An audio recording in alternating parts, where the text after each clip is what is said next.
Prime Minister Mark Carney is in Europe for the NATO summit. And while there, he was asked whether he's more comfortable in Washington or Brussels. Well, here to weigh in with something to say about that is Toronto Sun columnist Brian Lilley, who joins me now. Brian, welcome back.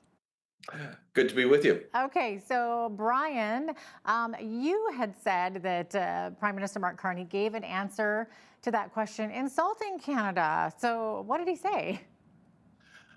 Well, he was asked exactly what you said. Are you more comfortable in Brussels or Washington? And he started going on about, well, it's really hot and humid in Washington right now. And then he said, and I'm sure the dinner will be better tonight than in Washington. It'd be better than it would be in Ottawa, and starts talking about how the food's better there What? than here. Kind of insulting to the nation's capital. There's old quotes of Mark Carney from 2022 that somebody sent me after I published about this, where he said that one of the best things about Ottawa is leaving to go travel. Oh, So I mean, gee. the guy is prime minister of the That's what you country. want to hear your prime minister say. He's the prime minister of our country. He represents an Ottawa area riding, and he's insulting the food and the people. I don't get it. But it was his laughter that really was telling about his views on Washington and the Trump administration.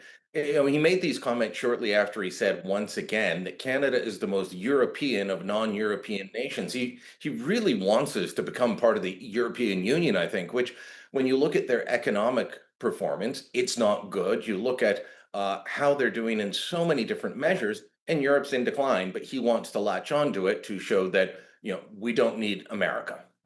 Oh, wow. Yeah, it looks like all we need is Europe, right? Okay, so Brian, on the more serious side of this, he is in Europe for the NATO summit, and Canada is expected to announce a further increase in defense spending. So, how high will this go? The call is for 5%, but they're coming up with creative ways to do it. So it would be 3.5% on defense directly, and then 1.5% on defense industry allocation. So supporting the defense industry in different ways.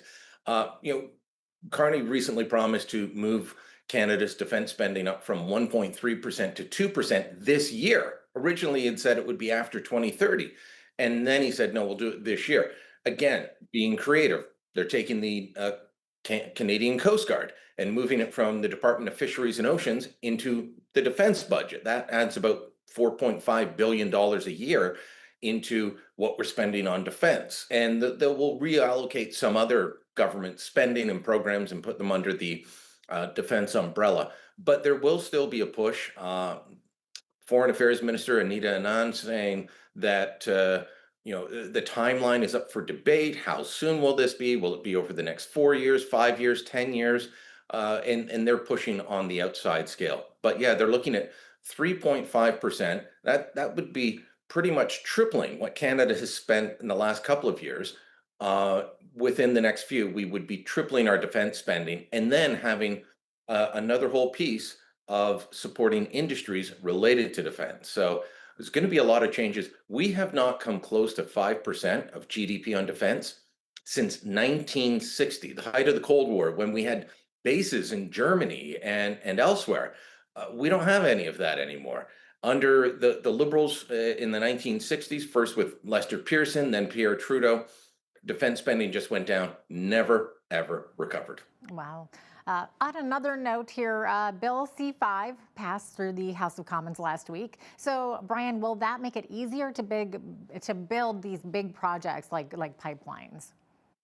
Well, that is the hope, and we'll have to wait and see. This is a bill that passed with the support of the Conservatives. The government claims that this is what they need to be able to get big projects, be it pipelines, electricity, transportation corridors, things like that built.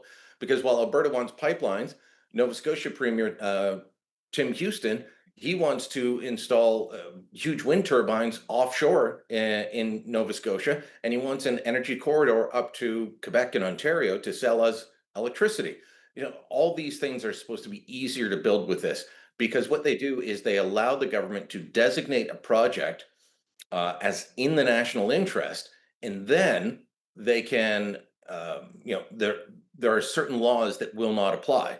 Now, that may sound good, but it's also has potential for a lot of abuse.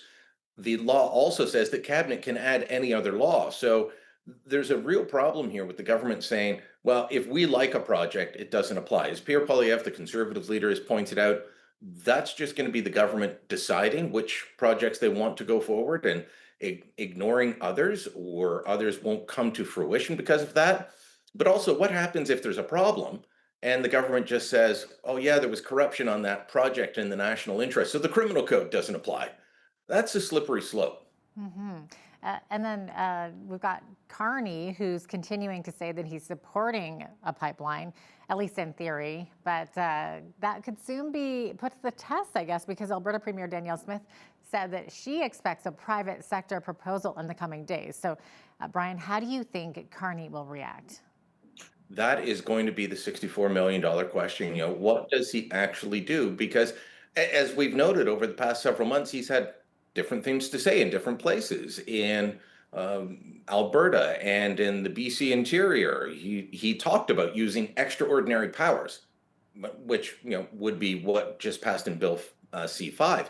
He talked about using those extraordinary powers to get these things built. But in Quebec, he has said and continues to say, no, I will not impose a pipeline. So the idea of an energy east. Thankfully, BC Premier David Eby is now saying, okay, well, maybe on a West Coast pipeline, because that's where Premier Smith says a proponent will be coming forward. But will Carney actually do it? He may want to do it. I think he's still got a lot of people in his cabinet that aren't on board with this very idea. Hmm. And in addition to concerns about the government power grab in Bill C5, there's been a lot of concern about Bill C2 and the surveillance powers that it would give the government. So, what's the issue there, Brian?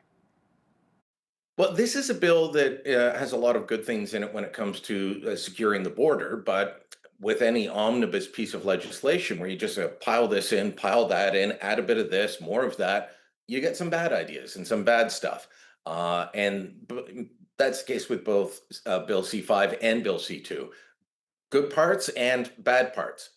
So on C2, it would ban cash transactions over $10,000. So if you're selling me your car and I say, well, yeah, I'll just give you $15,000 cash, that's not allowed. That would actually be a violation of the law after this. That's kind of weird.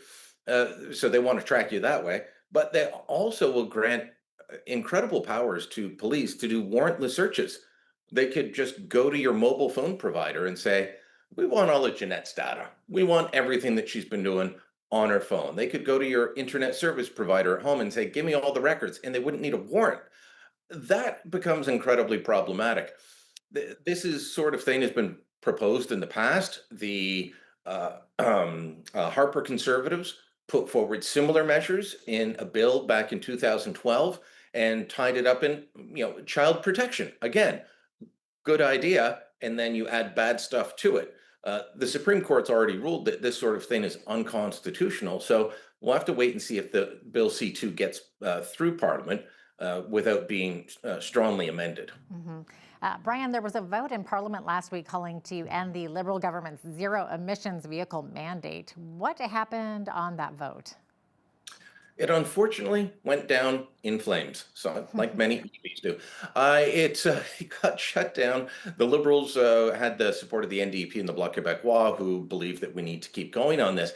The auto industry doesn't. I mean, it was bizarre as they were debating this last week. The Liberals kept standing up and saying, unlike the Conservatives, we support the auto industry. Well, this week, Flavio Volpe, who's head of the Auto Parts Manufacturers Association, and is a former Liberal staff member in the Ontario government. His father was a Liberal MP.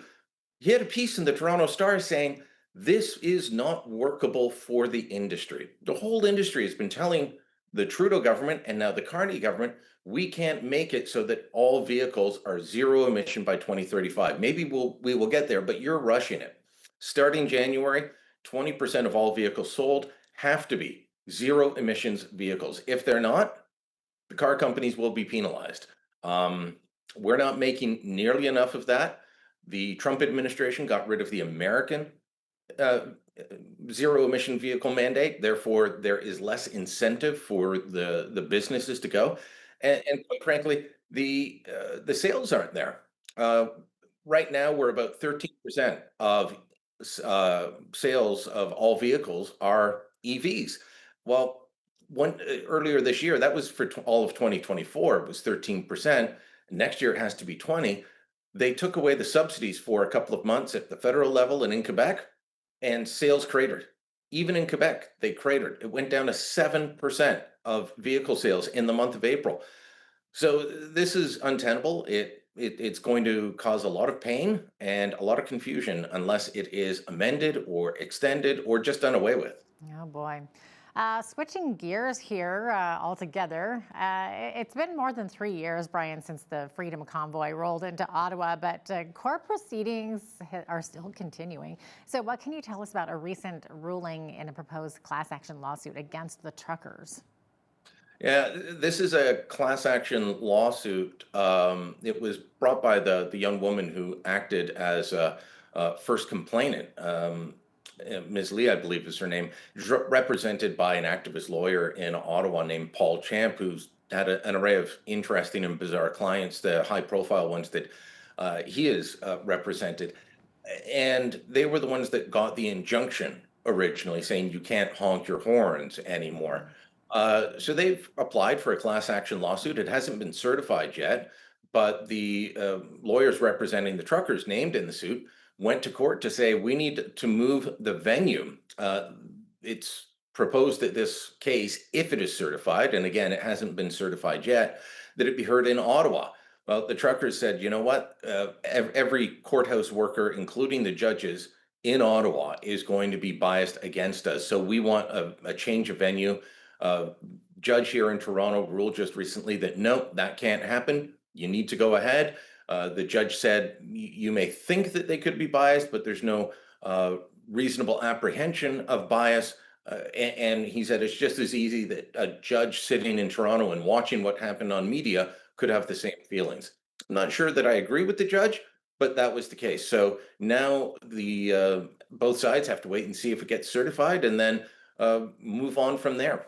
Yeah, Brian Lilley, Toronto Sun columnist, thanks so much for joining us today. Appreciate having you on as always. Thank you.